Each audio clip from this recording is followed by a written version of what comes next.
What up, y'all? Sorry about that. Okay. Hi. Hi. 1 second. I don't think I can hear you. Live. Okay. Can you hear me? I can hear you. Okay, give me a second. Let me change my audio settings. Just telling everybody we're actually live right now. There we go. So let me see. There we go. All right. Yeah, I was just telling everybody I was having some technical difficulties. Okay. Yeah, might happen. Yeah, it happens every once in a while. What's good, man? How you been doing? Doing fine. Well, good bull run. Last couple of days, I'm going to say. So It's been insane. I'm very pleased with my wallets. They're literally exploding. So I'm probably one of those few who bought in at the right time, and due to my policy of never selling, I'm like. Me and you both, homie. Sometimes I look at my portfolio and I'm just like, what's going on here, man? I mean, everything is up. I got some coins. There's some solid use coins. You know, I don't like to talk about it, and it's just like even that's up. I'm just like, what is going on here? Yeah, same here. Yesterday morning, before I took off to the Ardens day off with my girl, I was like, yeah, I'm going to check my wallet early in the morning. I was like, yeah, okay, still fine. Later on in the evening, when I got back home before the live stream, I was like, yeah, I'm going to check up because I've got the impression there was some market movements. Opened up my Twitter feed, new all-time high. I was like, wait a second, opening up wallet, nice. Dude, I got a total crap coin. It's not a total crap coin. Let me not say that. It's a good coin, but given its price and all that stuff and its position on the chart, it's considered a crap coin. And I've been mining it for a while. You know which coin it is. I like to keep it on the down low. Mm-hmm. Bro, when I started mining that, it was at 7 cents. It was at 30 cents today. So you can imagine how my portfolio changed on it. I'm not used to seeing that many numbers on a coin worth so little. I'm just like, mashallah. Yada. That's just one of those things with some of those underappreciated projects, I'm going to say. They're literally exploding and people are like, yeah, it's going up. I'm a little more hesitant. I'm going to say I'm going to verify the project itself. But there are a few I have invested in few coins and I'm like, I'm going to take it up because I know future-wise that. Nice.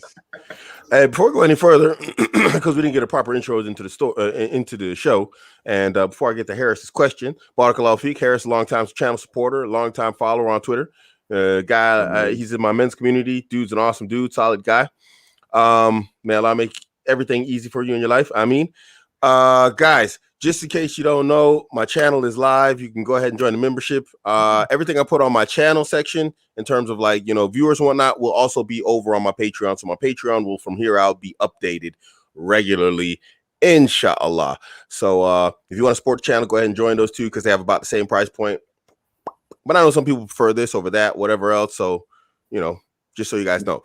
Into Harris, question. Is Binance Coin conceptually similar to ETH for the respective blockchains?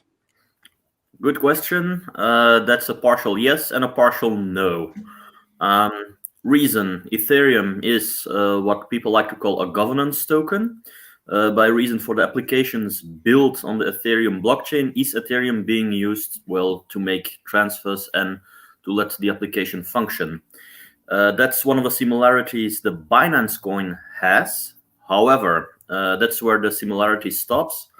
Binance coin in itself is an intermediary coin, not so much for governance, but moreover for trade.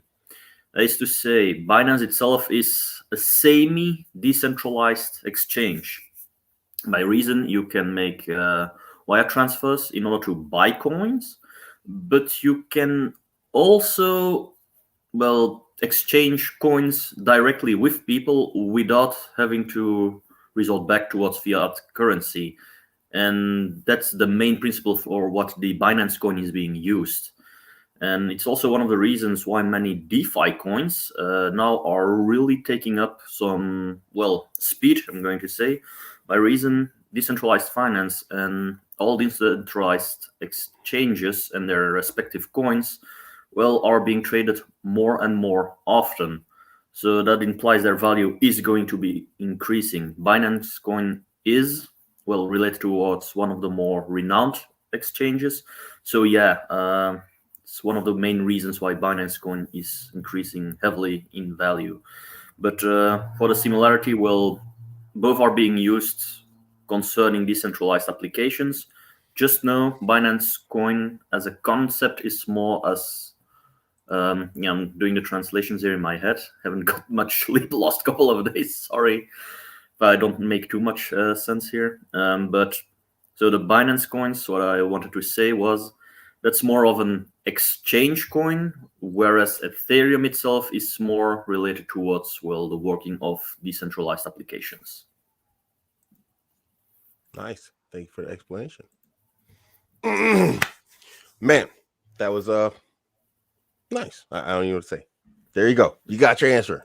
So, guys, what we want to talk about today is and we might go into like some other stuff, into like the swaps, you know, Uniswap, Sushi Swap, and whatnot. There's a whole bunch of swaps out there, or popping up. There's not a whole bunch, I think. There's actually a whole bunch now. But the primary ones that everybody knows about is Uniswap, Sushi Swap, and what is it? Cake Swap, I think it is.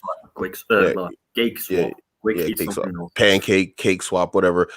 Basically, Andrew Tate made it famous. So,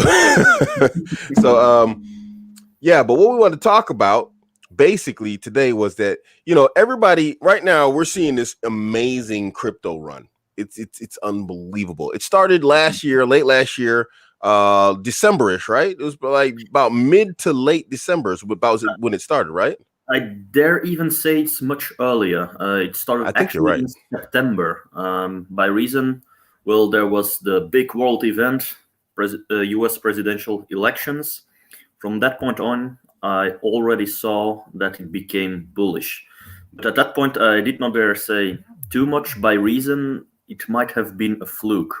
However, I did on my Twitter and various social media, I believe even in certain Telegram groups, I said, well, I think this is going to hold on for quite some time. What I did not expect in December was the amount of institutional investors like Tesla, JP Morgan, suddenly jumping onto the bandwagon. Because I'm going to be honest, and it's a fault I made, a faulty prediction I made in December, where I said, yeah, I don't believe Bitcoin is going to reach the $50,000 market value. And I have been proven wrong, and I am willing to admit that. By reason, well, I still made my gains. It's one of those happy mistakes, I'm going to say. So yeah, on that account, I have to say the prediction I made in December was wrong. However, still good to go. So yeah, indeed. So yeah, and basically what people are saying is that you know, it's the same. It's 2017. We're seeing the same, you know, play out, and you know, everybody's like, you know, basically fear mongering that there's an imminent crash coming, and it's going to be a major crash to the same magnitude and degree that was seen back in 2017. And I think today we're here to tell them this is not going to be the case. No. However, I want to be a little bit subtle there. Dare say corrections might occur, yes. That's acceptable. Yeah. It's acceptable, but this current bull run is entirely different from the one in 2017 for a variety of reasons. Actually, only, I believe, a handful of investors will know about. Abuamerican, you still there? Because I've got the impression you're frozen. Yeah, I'm here. I don't know what happened there. That's weird. What is that? Connection unstable. I saw the screen suddenly freezing. Let me check my connection where I am. So yeah, what I wanted to say is the current bull run is entirely different from 2017. This is going to be an inconvenient truth for many, but the 2017 run was partially, well, manipulated and didn't really occur naturally. And this has to do with the coin Tether, the stable coin pegged to the US dollar. By reason, well, to put it in plain terms, not getting all too technical, Tether is a stable coin which is backed naturally by US dollars. And what happened is they invested in a certain exchange where they, started producing additional Tether. And they started up buying a variety of coins, of which the majority was Bitcoin, which implied an enormous run during 2017, 2018. So the price of, the value of Bitcoin suddenly went like that. Yeah. And the amount of Tether being produced at the same time was on par. Now, in itself, it isn't bad by reason. Well, there was additional money being pumped into the markets, but the peak it reached, the very first time it reached the all-time high of $20,000, which seems very long ago now, Yeah. was actually a market manipulation.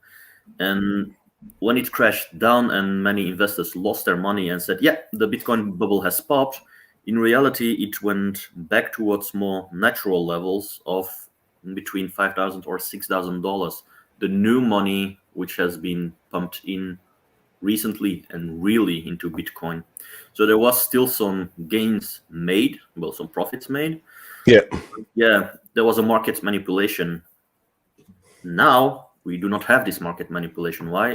Everyone is monitoring the movements on the blockchain, monitoring all exchanges. DeFi is hereby related also. Also, the amount of money now, new money, I'm going to say, so I'm talking US dollars here, being injected into the blockchain, is now stemming from institutional investors, Tesla, JP Morgan, PayPal also, and many other banks and central authorities. So in a sense, this bull run is entirely different from the one of 2017 because there's real money, I'm going to say, being injected into the crypto market. And this time it's not through market manipulations and, exchanging one shitcoin for a decent coin. Indeed. And guys, and this is not to say like Gracious was saying that corrections can't happen. Don't confuse corrections with crashes. I just bought 2,000 of Ethereum. Now what? This dude got some money. Nice. Mashallah. What happens? Okay, so what's going to happen here? Wait a minute. We're talking to Fresh Prince here. So Fresh Prince, you just bought 2,000 Ethereum. What happens now? Now what happens is I'm going to post you this Ethereum wallet and you just send it all there. And it'll multiply my account. I'm just playing with you. Hold it, bro. You've already got enough from mining. I know, right? Man, well, congratulations, bro. 2,000 Ethereum, boy. Mashallah. Hold on to it, let it, and wait until it hits like, 10, 15, 20K, and then go out and buy you a couple of islands and whatever. Yeah, so future predictions, Ethereum might hit the 3,000. So I don't know how high it is in US dollars, but it still might increase. Actually, let me look at the Bitcoin bull run hasn't finished yet. So as of today, Coin Market Cap, the app I'm talking about, 1,955. So it's just under $2,000, hovering around the $2,000 zone. Basically, it broke 2,000. Walaikum assalam wa rahmatullahi wa barakatuh, Rishi. Like always, bro, welcome back. So it's going to stick around that zone. But look, guys, here's the thing. And this I'm going to say this, and I'm going to say this with a relative amount of confidence, despite, being new to the, the whole game in terms of like paying this close attention. And I've always been in the crypto sphere. I showed you guys the picture on my Twitter. I've been watching crypto. I've been watching, Bitcoin, cryptocurrency markets since 2017. So this ain't like totally new to me. But let me say this. Corrections can happen, but don't confuse corrections with crashes, and Don't confuse dips with crashes. This is what mainstream media is doing in trying to like get people afraid of like going into the crypto markets and purchasing crypto markets. Oh, Bitcoin crashed down to 35,000. It's like, yeah, I saw the article and people even still now are talking to me like, yeah, but it crashed back towards 35,000. Yeah, media forget to mention it's now above the $55,000. So it veered back up and they're like, okay. So you didn't lose? Not really. No, you didn't. So what we're looking at now is just DeFi. DeFi was not really a thing in 2017.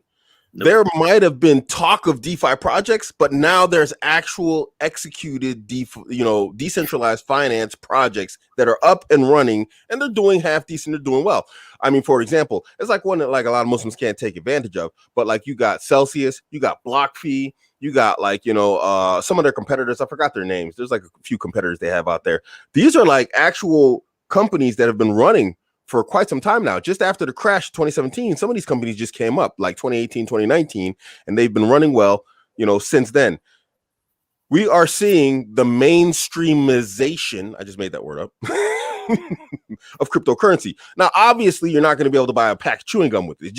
It's not, it's not made for that. But as a term, but as a purpose of storing wealth and making massive, let me not say even massive, just larger, value transactions where you want to have a peer-to-peer transaction while keeping the government in general out of your business. Mm-hmm. This is definitely here to stay. People have figured it out. They figured out the game. Now, obviously, if you go out and you go on like Tesla website and you buy a Tesla, you're going to pay taxes because you're buying it from Tesla. Teslas are like a registered company. But if there's like a third party person like myself, I go out and buy a Tesla and I resell that Tesla at a profit. I'm not gonna charge you taxes, and I'm not gonna let the government know about it. I'm just gonna make my profit, and I'm gonna go about my business. I'm not saying don't pay your taxes, people. Abuamerican is not giving any sort of illegal advice here. I'm just saying it's known right now what the capacity of the coins are, what their capabilities are, what their limitations are, and it is not anything like 2017. It's not even remotely the same. The only thing that's the same is like the rapid climb, but other than that, everything is different, guys. Yeah, I see a commentary from Amin again. Unfortunately. Yeah. Oops, I hit the wrong comment. Yeah, there it is. So that one, not a Muslim myself, but I'm, vouching for the religion, etc. For you guys, since joining with Abuamerican's men's community, learned a lot and, good ideas. But I want to focus on, this saying here. It's true, you guys can't take loans or on good assets like Bitcoin.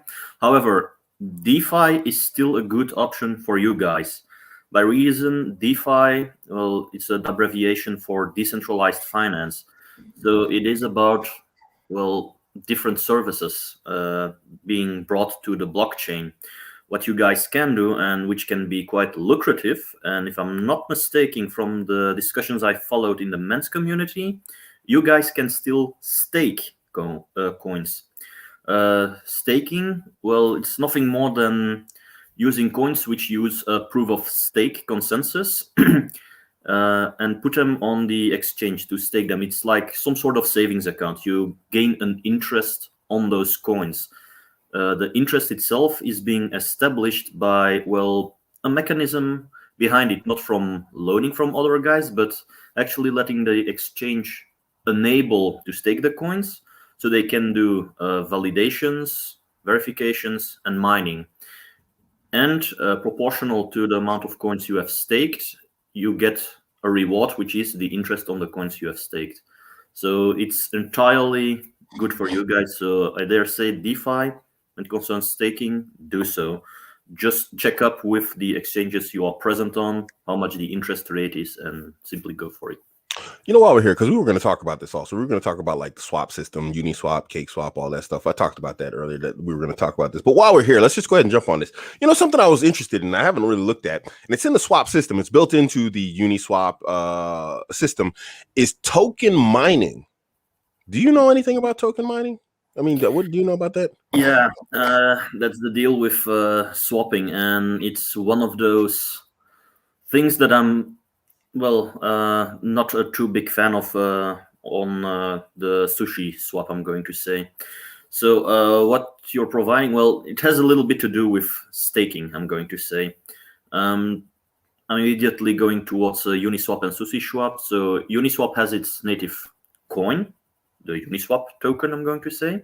Yep. And by staking it on their platform, you can once again earn interest rates because, you enable users to stake the coins and let them do validations, verifications, and mining.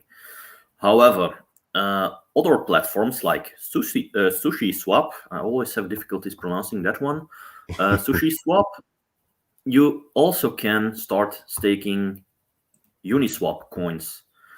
The problem there is, well, the amount of interest they give is going to be much higher than on their native blockchain. So SushiSwap will give a higher interest rate than Uniswap itself for staking. So what happens, and it's also called yield farming, is that people are going to Uniswap, have an account there, buy up Uniswap, transfer it to SushiSwap, put it there in a staking account, and earn much more interest. And in a certain sense, this is being called a vampirization of a blockchain. And it's one of those current flaws in DeFi that can be exploited to, well, gain much more value. Naturally, myself, I have to admit I'm not the guy who will always claim the higher moral ground, but if I support a project, I prefer not to indulge in such, well, treachery, I'm going to say. Okay. But, yeah. It's something which happens and you can make money out of it, but I prefer to do the more honest work. Is it illegal though? It's not illegal, but it's some I'm just playing. it's actually some kind of bug. It's unethical, supposedly. Yeah. I mean, in a sense, it's unethical, right? It's morally unethical, and it's one of the reasons why I say, well, I can do it, I'm capable of doing it, but I refuse to do it. It's like hitting a man, I'm going to say. You can always do it, but if there's no good reason, why should you? Okay. Yeah. Well, I'm going to go offline for a second here. No, I'm just playing. I'm just playing. So we got a question here from Angelo. You got my wheels turned on. I'm like, I'm an ethical person. I'm just playing. Unless it comes to the government and they dang taxes, criminals. So Angela says, my biggest bag right now is Luna. Have you heard of it? Amazing fundamentals. I'm just, this is a random question. It's not really on topic, but I mean, I'm just curious if you ever heard of Luna. I never heard of Luna. Not really, no. I know there's a ton of projects and thousands upon thousands of coins. Some of them I recognize, but Luna in this example, never heard of it. Let me check here. Yeah, okay, here we go. Terra Luna. What's it say? Let me see if I can screen share here real quick. Here we go with this again. Share screen. Is it a Chrome tab? Yes, it is. There it is. All right, here we go. We got Terra Luna, $6.25. Market cap 2.7 billion. Volume 230 million in the past 24 hours. They moving money. Ooh. It's 24 hours, yeah. Yeah. Ooh. This is very recent. Yeah, it's following the trends of the general market. So... Oh, it started this year, 21st of January this year. That's a new coin. Yeah, I tend to put more trust in a coin which has a longer lifespan. Terra is decentralized from digital assets, cryptocurrency. In the last, no, I don't want to hear about all that. I don't know what Luna does. He says it has awesome fundamentals, but I don't know what its fundamentals are. That's the only thing that's limited on this CoinStats site. They don't really cover like what the fundamentals are. It'd be nice to give a basic breakdown. Oh, here we go. Try CoinGecko. I know they give a abbreviated form and the same kind of information, but slightly more in detail. Okay. Yeah, we'll look at it later on. I was just curious about it, but anyway, I'm gonna end that. Yeah, stop screen share. So anyway, back to how this is not the same. Look, guys, I would, I'm not giving financial advice here. I'm not a financial advisor, so I'm not going to give financial advice. But I would advise, as a non-financial advisor that's not giving advice, I would recommend, let me change the word here, that you definitely look at the crypto market, and learn some of the fundamentals, some of the basics, especially what to look out for, in terms of like crap coins. Because a lot of people, they think, Bitcoin's at, 57,000, 58,000. I can't afford one. Nobody said you had to buy a whole Bitcoin. You know what I mean? Oh, it's too late to get in, and, people were saying it was too late to get in back when it was 27,000. People were saying it was too late to get in when it hit 20,000. Then, it's at 20,000. It's too late. And now here we are at 50. Those are bullshit excuses. Now, somewhere I can get the frustration by reason people say, yeah, but it's high in value and you must earn a whole coin. Just per information, all cryptocurrency have extremely high liquidity. You can easily step in for the proverbial dollar if you want to. Generally, it's advised to get slightly higher. Most of the time, I say, well, if you got 50 towards $100 or $200 spare, or euros even, you're good to go already. So yeah. So yeah, guys, don't be that person. You're just it's too late yourself out of the entire game. Because like I said, just to reiterate and repeat, it's like people were saying it was too late at 20,000. People were saying it's too late at 25,000. People were saying it's too late at 30,000. Now here we're coming up on 50,000. We actually hit 50,000. It's dipped back below it. People are saying it's too late. Do you know where we're going to be by the end of the year? Don't be the guy that's still saying it's too late. Someone said it right. I follow the crypto space on Twitter, and the guy said it right. He's like, if you taking your $1,200 stimulus check and put it all in crypto right now, aka Bitcoin, and there's coins that have grown greater than Bitcoin has in the same time frame. It's not as impressive because it's not up to 50,000, but their growth has been like, it's like, okay, let's give an example. It's not as big as that growth, but look at Polkadot. Polkadot, when I first got on Polkadot, it was like $6. It's like almost 40 now. I think it's like close to 40 now. So it's like, I generally look in euros. I know it's somewhere high in the 30s somewhere. Let me see Polkadot right now, 38.70. Yeah. So when I jumped on, it was $6. Now it's like coming up on 40. So you don't have to, if you must have an entire coin, if you have to have a whole coin, ooh, you big baller, then find a coin that has solid fundamentals and buy a bunch of those coins, but don't miss this opportunity. If you had taken that $1,200 stimulus check, like someone said, and you wouldn't have got a full Bitcoin, you would not have gotten a full Bitcoin with the $1,200. You'd have over $10,000 right now. The stimulus checks were not when. It was not that long ago. Just be smart. Don't waste it on hoo-ha on OnlyFans. Just invest in Bitcoin and you can buy as much hoo-ha as you want. Exactly. So imagine that, dude. You still wouldn't have a full Bitcoin, but you would have made $10,000 or at least 9,000 and some change. Guys, don't miss this opportunity. Do your research, do your homework. Don't just blind follow. Abuamerican said get on the crypto market and you go out and buy like, $10,000 of Dogecoin. I'm gonna laugh at you if you do that. Yeah, but Elon Musk is behind it. It's a goofball. This girl, she messaged me today. She's like, how do I buy Dogecoin? I was like, you don't. I was like, just don't. I was like, how do you buy it? You don't buy it. I said, what's wrong with you, man? So I gave her some recommendations that I particularly follow, that I follow specific. I said, buy these, hold on to it, you're gonna be happy. I was like, but don't there's way too much people in the crypto Twitter sphere. They're jumping from hype to hype to hype. Dogecoin is one of the most hyped coins, but really it's useless. Well, I still have a soft spot for it by reason it's good to learn the markets and how to read charts. But as a value holder, or even like Musk proposes, like, it's going to be the money of the internet. Not really. No. Setup is, well... Everybody's getting sick and tired of Ethereum and like the gas fees and all this stuff and all that. This is basically... Dot's going to take that place. Dot's already like... Dot is what Ethereum wants to be. It just needs to really go like fully active and live is what really needs to happen right now. Yeah, and Polkadot does even more than Ethereum because Ethereum itself was developed as, well, a platform for decentralized applications. Polkadot has the aim to be bigger than that and to really introduce Web 3.0.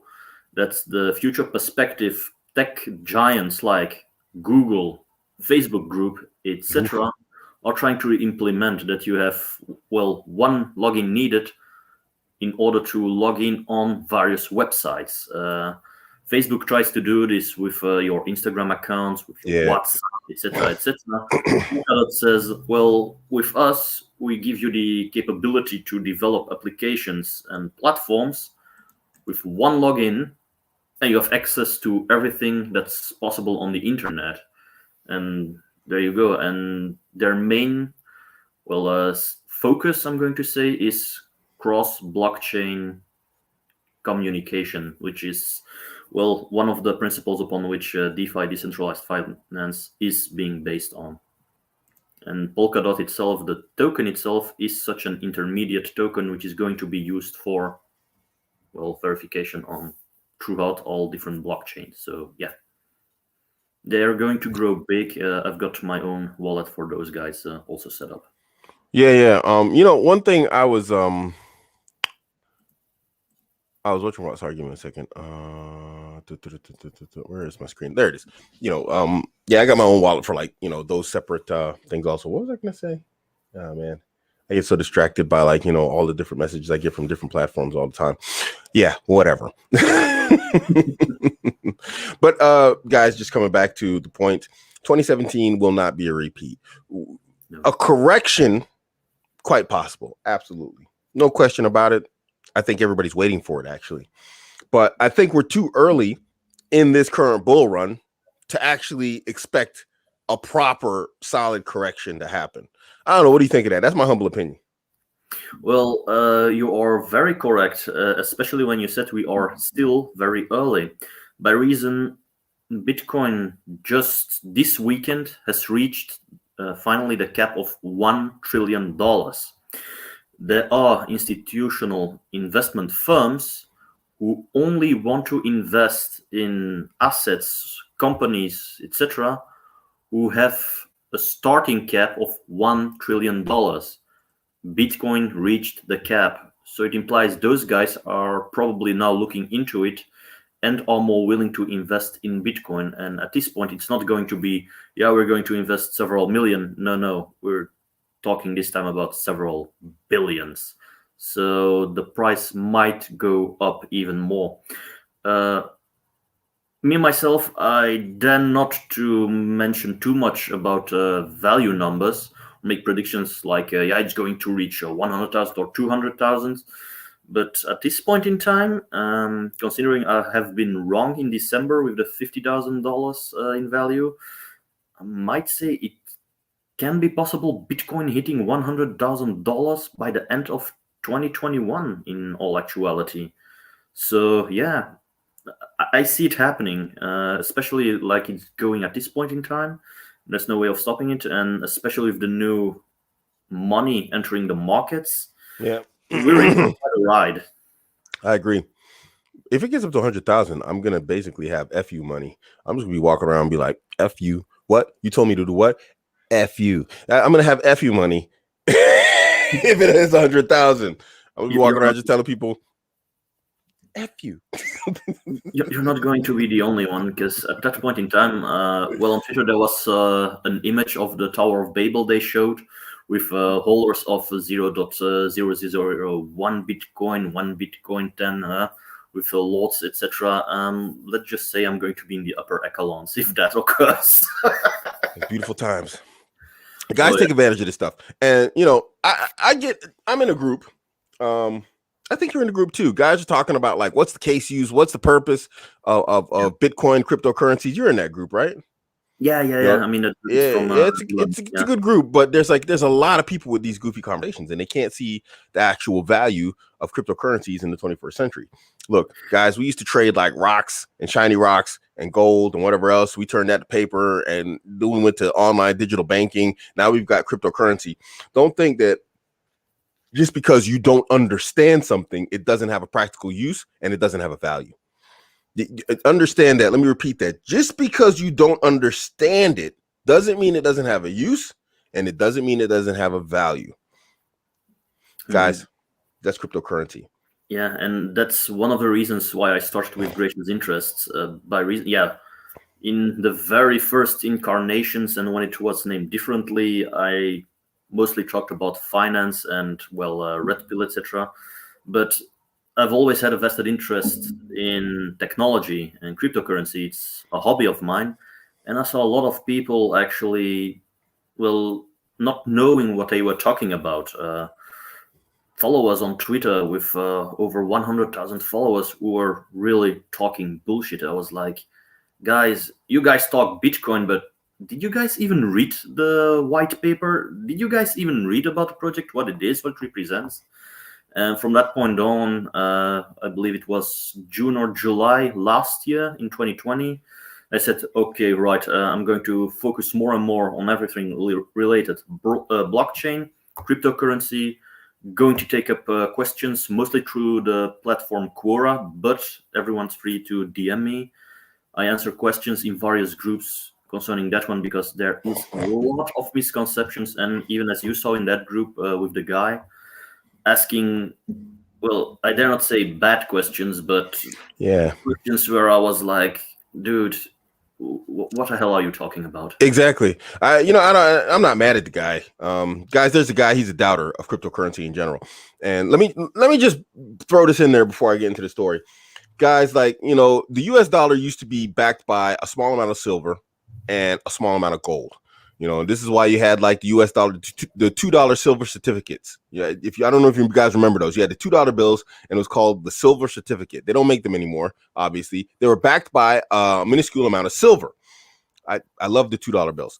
Whenever I saw them, I'd grab them because back when I was a kid, yes, I'm that old. We used to collect them because they were worth more than they were actually. Even back then, they were worth more in circulation than they were worth in terms of its actual $2 value because it was actually backed by silver. It was a $2 silver certificate, and so even though it's still in circulation, because the government said it was backed by silver, it was backed by silver, and you could actually trade that in for silver. So the silver that backed it was worth more than the dollar itself. Tells you how far the dollar has sunk in terms of its value and how long this has been taking place since forever. So guys, the dollar or fiat currencies by far and large are backed by nothing. They are backed by the government that prints and centrally controls that coin or that currency, saying we say we will pay off any debts, value, whatever else. We are the ones that give it value. That's what we do as the government. Cryptocurrency is backed, and Gracious can correct me if I'm wrong here, by two things. One, by its case use. What is it used for? And second, by the people. So guys, this is backed by a lot of people right now. Cryptocurrency has a use, and it's backed by a lot of people. Like we were saying, there's massive institutional investors taking place right now. Now, in terms of the guy being a doubter, Gracious said something that's very true and very correct. There's bad questions out there, guys. I mean, bad questions are like questions where it's like you haven't even done fundamental research on the topic that you're commenting on, you're asking questions about. Like confirmation of your doubts. That's generally the a guy who comes from the century of horses, and he comes on, well, there's a car over there. What's to stop the car tire from decomposing while you're driving? You'd be like, what? You think he was nuts? Like, what are you talking about? Yeah, car tires wear out, but decomposing? Well, it's rubber from a rubber tree, and rubber trees, they die and they fall over and they decompose. So the rubber on your tires, I don't trust it. It's just, I don't see how that's even viable. Okay, well, Mr. Horse Guy. You can't ask questions like this, guys. You got to actually do your homework before you actually research, before you start going into asking and saying statements that just don't make sense. And I'm not mad at the guy, but he's just a doubter. And what's happening here, and we've seen this with the digital age in general. We're not just talking cryptocurrency here now. Let's just expand this just slightly for this conversation. We saw this with the digital age. I'm somewhat trapped in this position right now as Abuamerican at 48. There was a point. There was like a Terminator point, a Terminator like between night and day, and everything switched on its head at one point from like basic, manual labor, office labor to like digital work and computer work and whatever else and programming and all this stuff, where one was valued more than the other. And now we see this with people who are doing remote work, location work. They're getting clients, contracts, whatnot, and they're building the online world basically for companies to reach their customers and reach a wider base of customers. So now a company that was like, down on the street, right down the street from me here in Saarland, that company is now with a website, an international corporation. It's no longer just this small company in Saarland. They have access to the internet. They have access to the post office, or shipping companies or freight forwarding companies. And so they've now gone from like a little corner shop to actually being an international company. And this is what we're seeing taking place right now in terms of cryptocurrency. we're seeing a transition financially in the same sense that we're seeing the capability for companies to turn from a little corner shop into an international shop. And what does that do? It expands, I mean, in terms of a shop, it expands your customer base by several billion, by the multitudes of how many people, are on the internet and can actually find your site. SEO, all that stuff is not my stuff. I'm not going to talk about it. But cryptocurrency functions in terms of finances in the same fashion. It really opens doors, expands things like we're talking about here with DeFi projects that are taking place. There's stuff my wife is working on right now. I just gave up trying to follow her. I just like, girl, just handle your business. You know what I'm saying? Tell me what you need. I'm gonna get it to you. The girl, because she's a stay-at-home wife, so she got full-time time to actually look at this stuff. And dude, the stuff that's possible right now is unbelievable. People think it's just cryptocurrency. When people look at cryptocurrency, they're only looking at how can I make a quick profit by flipping and getting money. And they're not looking at actually what's taking place in terms of projects that are actually built on top of these things, and that the currency that comes from it is actually just the process of verifying the blockchains and then paying off the people for doing the work of verifying the blockchains. And that's my main issue I have with many traders. They're like, yeah, I'm in here for the great profit. Have you seen how that project X, Y, Z exploded? And I was like, yeah, but do you know what the coins are being used for? Yeah, well, no, they're increasing in value. And I'm like, yeah, but like Polkadot, for example, like I said earlier, Web 3.0, it is a hot topic with big tech. It's one of the reasons Polkadot is increasing, tremendously increasing in value for that reason. I'm not going to start trading it and selling off my coins, even though I have already made a nice profit, by reason I know they will keep on growing and become more and more important, because I know what their surplus value is, because I know what they represent. And that's one of the main reasons you should be buying in certain cryptocurrencies, but not all. By reason there are too many people who say, well, I'm buying in because, well, they are in uptick, they're increasing in value.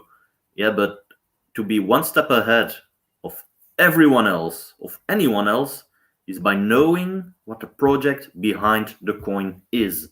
To invest in the project itself, not to take a quick profit. And actually, that's going to be one of the great losses many people after this bull run will be making. They will be selling off their coins and they're like, yeah, but there's a correction, there's a dip, and now it's stabilizing. So yeah, it isn't profitable anymore.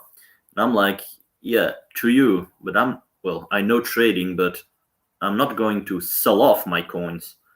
I'm going to keep them, and depending on how the market evolves, I'm going to exchange one coin for another, by reason that I know, well, I can increase their value and profit, but at the same time, I'm not neglecting the other project. So I keep my coins diamond hands, like they say. I'm not going to exchange or trade off for fiat trash, like many in the Twitter cryptosphere say. So yeah. So Harris says, an idea for a future episode: how to integrate crypto into business. I'm a professional, so I'm more interested in point of sale solutions, not remotely. It's a good idea, actually. There exist several services that I know that operate for businesses where you can set up your wallet and, well, actually develop a sort of cash register where you can pay with crypto, I'm going to say. So it can be applied to online shops and for, well, online business, but also hand-to-hand business with special cards, etc. Yeah, I think there's some solutions out there already to where it's like if you're doing point of sales. There exist already some sort of Visa card, I'm going to say, debit and credit cards. Yeah. You can load it up with cryptocurrency, but it's I don't have mine here. Party platform, and you can actually pay your groceries with it. It's a platform who's going to do the immediate exchange from crypto immediately towards fiat currency. I have that. I have two of those cards. I was looking for it, but I wanted to show it here, but I don't have them here. I guess it's in the bedroom. I have several like crypto cards where basically it's like I put my crypto on there, and I can pay with because I'm mining, so I have actual real-time costs that need to be covered. So I need to have access to like actual crypto mining wins in order to cover some of the real-time costs. And so what I can do is I can just transfer the crypto directly as a blockchain transaction to my card, and then I can spend that crypto from my card as fiat. So yeah, that already kind of exists. Patrick, what kind of wallets are you using? I have basically, in a sense, I have 3 actual cold wallets, and I have 2 quote unquote cold wallets, aka they're stored on my laptop. On my laptop, there's one wallet I'm not going to talk about because I like to keep my stuff ninja on that one. But the other one is called Atomic Wallet. I use that to hold my Polkadot and some Ethereum from one of my Ethereum mining machines, because I have Ethereum mining farm where it's like, in some of the machines, they're joint machines. So I have to keep that money separate so I could pay the person who invested in that machine. So I have an Ethereum wallet on my laptop. That's Atomic Wallet. And I keep Polkadot there also. And then I have like 2 nano ledgers, and I also have a Trezor. My wallets are 2 hardware wallets, self-built, digital wallet, and smartphone wallet. So I've got 4 types. 4, sorry. But an exchange is not a wallet, Patrick. Do not keep your goods on an exchange. I actually had a little scare for a while. I had some Polkadot on Binance for quite some time. I had it there for like too long, actually, and I kept on buying it and kept on stacking up. I was getting nervous. And what happens is, if you ever use Binance and you want to like transfer something like Polkadot, what they do is they do batch transactions. Don't ask me what it is exactly, but I suppose because of like, fees and whatnot, they send everything out like in batches. Yeah. I'm just going by the literal term. And so there was a message that pops up, and you have to pick your network also, and Dot actually has its own network. Mm-hmm. And there's actually a pop-up that says like, make sure your wallet can accept batch transactions or you might lose your money. And so I left my Polkadot on Binance for like ever, because I was like, what if I lose it? I don't know. Does Atomic Wallet accept it, whatnot? And then I was looking around, and then I saw online after like extensive Google search that Atomic Wallet actually does accept like, batch transactions. And so what I wanted to do was transfer a small amount. And you guys might know, well, why did you do a small amount? Binance won't let you transfer less than 3 Polkadot off of their exchange. So you have to transfer a minimum of 3 Polkadot before you can do anything. And it wasn't been a big loss, but I'd have been upset because, like I said, I started buying only $6, and when I was trying to transfer out, it was over $40. And so it's just like, you know what I'm saying? 3 Polkadot's $120. It's just like, if I drink coffee, that'd be a couple of months worth of coffee. I'm not sweating, but I still want it, because I think Polkadot's going to go a lot further. And so if Polkadot hits like 2, 3, 4K and I just lost 3 Polkadot, I'd be mad as hell, 6 months down the road, So, but guys, yeah, if you buy Polkadot, Atomic Wallet is very good. The point of all that is Atomic Wallet is good, laptop, PC wallet for Polkadot. If you can put one on your phone also, but I didn't find a way to transfer out. There was another wallet. I found a way to transfer in, but I didn't see a way you could transfer out the Polkadot. So I had a phone wallet at first, but then I didn't see any way to like remove my funds. I saw ways to put it in, and I was just like, okay, no, screw this. So yeah.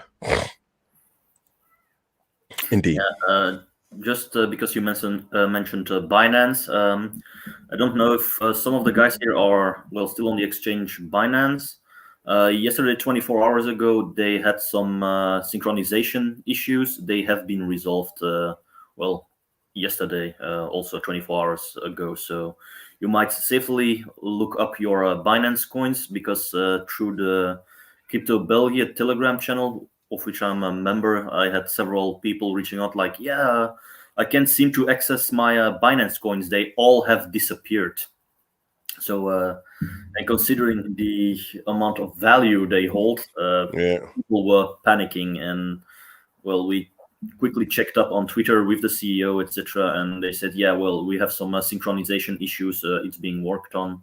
I believe when the live stream I did yesterday with my Dutch colleagues ended, the issue was resolved, and nice. Everyone once again had back access to it. Yeah, I haven't had any problems with Binance while we're on the topic of exchanges. I mean, I use Binance more than I use Coinbase, and the only problem I have with Binance is they're quick. I mean, they are fast to like ban a wallet or a bank account connection if you get something wrong, so they're just like, yeah, screw your wallet, screw your credit card, screw it. They'll cut you off. It's just really Yeah. annoying. So, yeah. Coinbase, it's still good for beginners, I'm going to say, but I've also moved exchanges. I'm now mostly on Kraken for all my trading and my buy-ins. Well, mostly. Yeah, Kraken, I can't get verified. They just, I've been through like the process like 100 times. At first it wasn't showing up at all. Then they gave me like a way to verify, and then I verified, but it will only let me verify with like some like the lowest tier account. I think I know why. You're a US citizen, if I'm not mistaken. Yep. Kraken is mostly for Europe, and I know they tend to be difficult when it concerns people with US citizenship. Gemini on that account is much more easier for you guys and slightly more difficult for us Europeans. Well, the funny thing is with Binance, they asked me if I was a U.S. citizen, and then I couldn't register properly as a U.S. citizen living outside the U.S. So I just left that part empty, and I didn't put that I was a U.S. citizen or not, because it asks you if you're a U.S. citizen or not, yes or no, and then I just left no. And then I just registered with my national ID card of Germany that says on there I'm a U.S. citizen, and they accepted it. I'm just like, okay. So I'm using it now, without a problem. So guys, if you're outside of America as an American, just use anything but an American passport. If you got like a UK residency card or a German residency card, use that. They won't care. They just don't want to deal with the IRS. Nobody wants to deal with those wankers.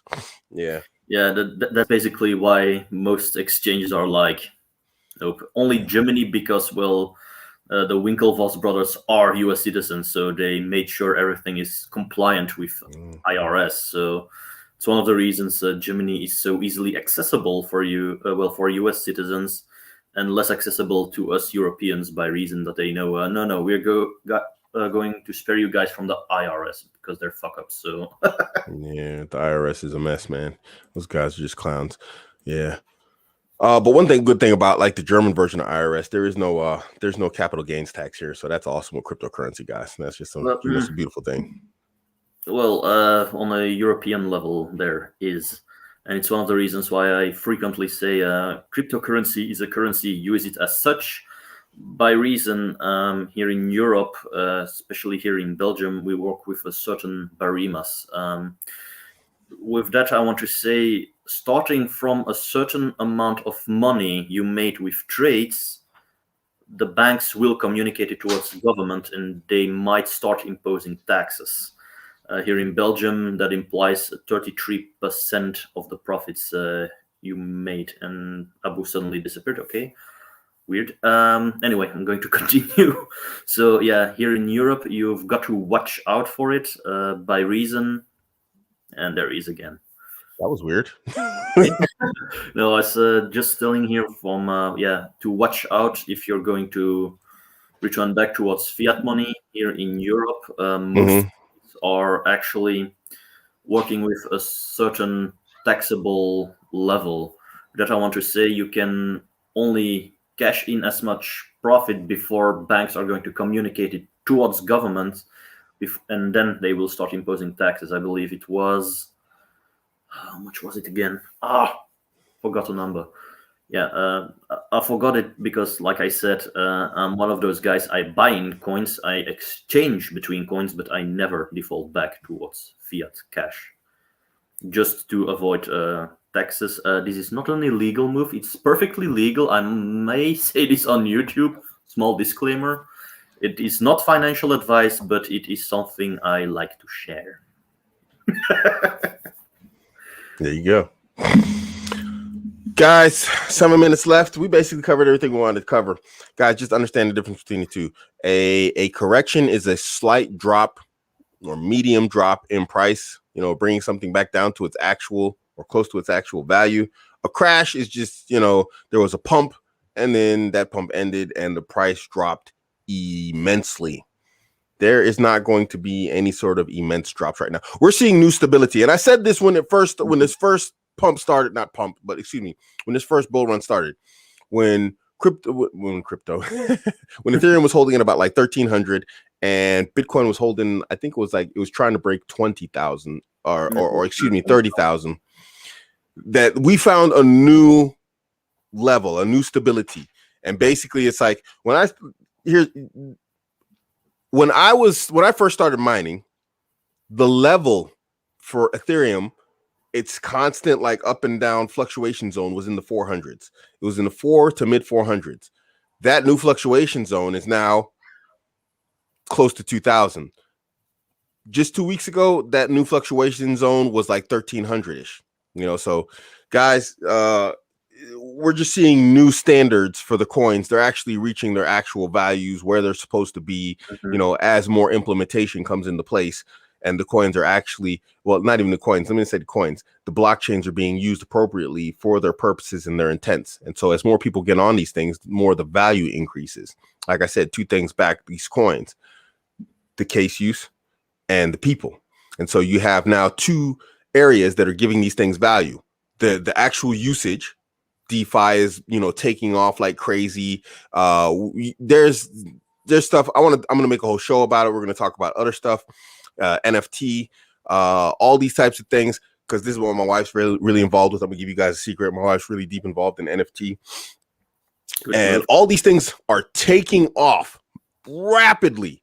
And so the value's taking off rapidly. And then people are watching the actual value go up also, because there's a connection between people actually like investing in the coins, and using it as like a store of value, trade, goods and whatnot. Guys, this isn't 2017. It's nothing like it. There's nothing similar other than the charts are going like that. That's the only similarity, so guys, I wouldn't sweat it. I said it also earlier, there was the manipulation going on, but market-wise, there wasn't as much new money being introduced. There wasn't as much an increase of user cases with cryptocurrency, which is something we have now. So this bull run, well, actually, since it broke the 30K value Bitcoin, we're in entirely new domains here. Even most investors, even most seasoned traders, even people like me, I know I'm blowing my own trumpet here. I have no clue how high we will go and where it will end. It's almost an impossibility to predict. There are people who will be hyping up and saying like, 100,000, 200,000, 300,000. I'm still a bit on the wary side and say, well, watch out with those numbers, because in order to reach there have to be several billions to be invested. And I know I made a prediction that probably by the end of this year, that I wouldn't be surprised we would be hitting 100K for Bitcoin. But at the same time, I'm like, do not be too easily impressed with the percentages and the gains, by reason it can quickly flip. By reason, well, we do not know what's ahead in the future. It might suddenly be the case that, with Tesla's latest, I'm losing my words here, damn it. Investment, that was it, that we may have reached the top, and it's now only the market buying on hype, and that it might suddenly stop for the time being. A few corrections occur, and that perhaps later on a few other firms are going to make their moves more in silence without all too much hype. So indeed, we really don't know, and it's one of the reasons I had, I apologized in this video for the bad prediction I made in December, where I was like, hitting 50K impossible. By reason, I didn't foresee that there would be institutional investors during January, February, really throwing big money at it. And that's something you simply cannot predict unless you work for those firms, unless you are CEO. Exactly. Yeah, indeed. Don't know where it will end or when, but I know it's still going to go up. I don't think it is. I think right now we're seeing, like I said, the mainstreamatization. I'm trying to make up a word here.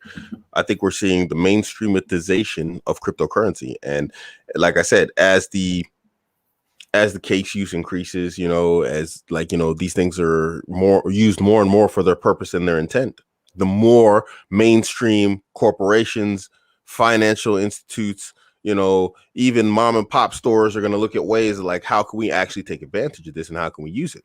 Even if they're not using cryptocurrency directly, they might actually, not Muslims, but they might go and borrow money from BlockFi, You know what I mean? And that on its own, they might borrow money because you can borrow. You don't have to borrow cryptocurrency from BlockFi. You can borrow actual dollars, fiat currency if you're that crazy, from BlockFi. And then they go, build up their brick and mortar store even more, and then they pay that back. But what they've done by that action, they've actually used the blockchain and cryptocurrency technology in order to, complete a task, get something done, and they've supported in that sense, the solidification of cryptocurrency as a new method of business and transaction completion in the modern world. Perhaps we should say, with the two factors you mentioned, where Bitcoin or cryptocurrency derives its value from, perhaps a third factor, which is work. Being the brick and mortar building for the company said bakery, the user cases of different chains, people making use of DeFi indirectly to finance their own projects, not necessarily with cryptocurrency. So that's really one of those reasons why there's sale that I do not know when this will end or when corrections will occur. I only know that value in the cryptocurrency market will keep on increasing by reason we've got now unknown factors, unknowns where money can be lended, be borrowed, be used, all making use of blockchain. So yeah, it's becoming harder and harder to make solid predictions.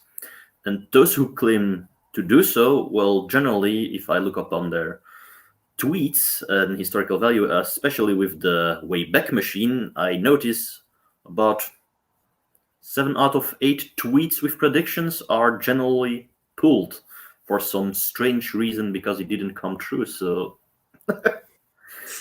it's also one of the reasons I don't make predictions, because I know the market is volatile and hard to predict. Absolutely. Like when it concerns DeFi, the only predictions I dare make is it's going to grow in value. Like Chainlink, which is also one of my favorite projects. Of that, I'm sure, yes, it will grow. Polkadot, yes, it will grow. How much? No idea. But I know future-wise, it will go up tremendously. So it might go up, breaking new all-time highs for several weeks, perhaps, in a row. But when, how, no idea. Absolutely. Guys, so moral of the story, rest at ease, take it easy. You know what I'm saying? Be cautious like any sort of investment that you do. Don't invest more than you're willing or able to lose, and go forward, guys. Jump on it. Just don't miss the train. Don't miss the boat. Don't miss the train. Don't miss the opportunity, because this is we're seeing a huge transference of wealth. We're seeing a new realm being all these guys online on Twitter talking about, this, that, the other, programming, SAS, all these things. They are in a year, 2 years from now, they're going to be in a position, to where it's like people who are actually blockchain programmers, developers, whatnot, are going to be at, and they're talking to guys who didn't jump on the current trend of the digital world. So don't lose the opportunity, guys. And don't be afraid. It's not a way to go through life anyway. Yeah. Don't be confused with nice green numbers. Just keep it all level-headed. Invest in what you trust. Invest in what you understand, especially that part. And invest in something future-wise, that it's a development going to happen, a certain trend which is occurring, where, the global world is actually moving to, like DeFi, and like I said, Polkadot, Web 3.0. It's a move being made, and Polkadot is something which can enable that change, that transcendence, I was going to say, and that evolution better than some of the tech giants currently trying to push it forward. So nice. All right, guys. Well, thanks for tuning in. We'll be back here next week, next episode, same time, Sunday. Blockchain Bros episode 11 coming up. We're out, guys.